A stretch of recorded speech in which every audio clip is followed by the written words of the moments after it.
Good morning students. आज हम गौरवशाली भारत में पाठ 11 राजस्थान की माटी का कण कण वीरों के रक्त से पावन है, इसे पढ़ेंगे। जैसा कि हमने पिछले पाठ में महाराणा सांगा के बारे में पढ़ा था। महाराणा सांगा के बाद चित्तौड़ पे जो आधिपत्य जमा वो महाराणा रायमल का हो गया था। इसके बाद जो उनके पुत्र थे, जो आपके महाराणा रायमल थे, उनके जो पुत्र थे महाराणा प्रतापी राणा जो संग्राम सिंह राजा हुए, उन्हें महाराणा सांगा के नाम से जाना गया। वह चित्तौड़ के राज सिंहासन पर आसीन हुए। उस समय दिल्ली का शासक जो था वो इब्राहिम लोदी था। इब्राहिम लोदी को बहुत ज़्यादा चिंता सताती थी कि यदि राणा सांगा को ना रोका गया तो वह दिल्ली पर भी अपने अधिकार कर लेगा।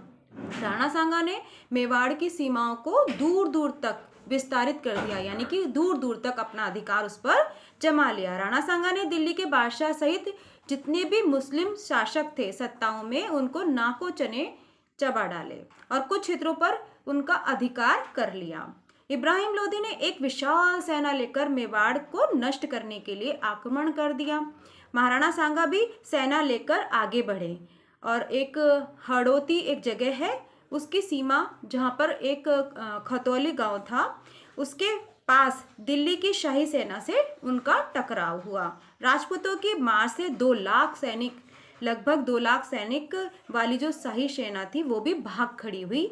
इब्राहिम लोदी ने भागते सैनिकों को रोकने का बहुत प्रयास किया कि उसकी जो सेना थी वो वहाँ पर रुक जाए। उन्हें धर्म, उन्हें ईमान, उन्हें सौगंध खिलाई गई, लेकिन फिर भी सेना वहाँ नहीं रुकी। सुल्तान भी अपनी अंतिम टुकड़ी के साथ भाग खड़ा हुआ। जब सेना के कुछ लोग ही बचे थे तो उसके बाद वो इब्राहिम लोदी वहाँ से युद्ध के स्थल से भाग खड़ा हुआ।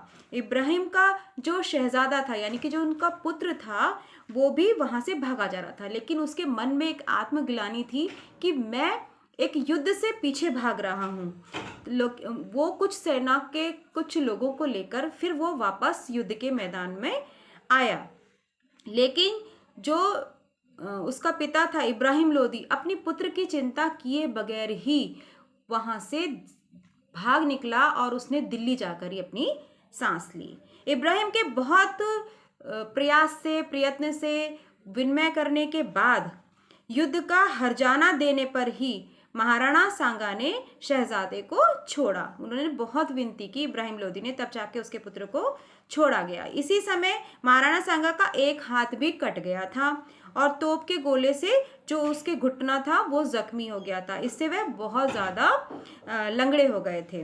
बाबर ने दिल्ली पर अधिकार जमाने के लिए आगरा की ओर अपना कदम बढ़ा लिया था। दिल्ली से लगभग 50 मील दूर एक बयाना जगह है, उस पर उसने अपना अधिकार कर लिया था। जो बयाना था एक छोटी रियासत थी जो मेवाड़ के अंतर्गत आती थी। राणा सांगा के राज्य पे बाबर आक्रमण करे, राजपूत ये कैसे सहन कर सकते थे।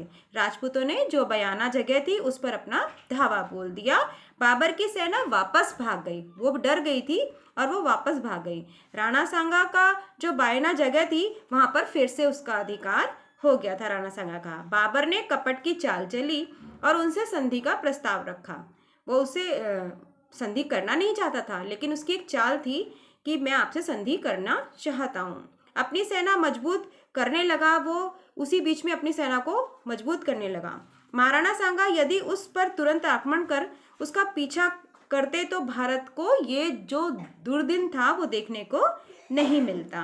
बाबर 1 मास तक सैन्य संगठन करता रहा। पूरे 1 महीने तक उसने अपनी सेना को संगठित किया, मजबूत किया, ताकि वो युद्ध कर सके। सेना मजबूत होते ही उसने फिर से आक्रमण कर दिया, क्योंकि वो तो क्या कर रहा था, एक कपट चाल चल रहा था।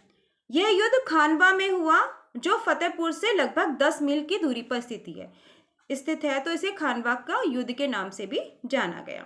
महाराणा सांगा पहले ही अपनी सेना को खानवा के निकट एक पहाड़ी तक बढ़ते हुए आ रहे थे।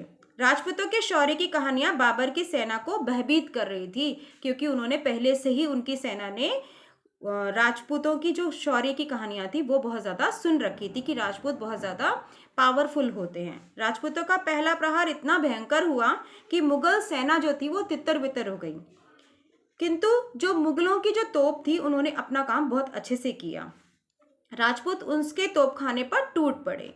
बाबरी जो फौज थी वो अपने हौसले खो चुकी थी और राणा सांगा का हाथी जो था, इसी बीच में उन्होंने क्या किया, राणा सांगा का जो हाथी था वो बाबर के निकट पहुंच गया था, बिल्कुल युद्ध करते करते।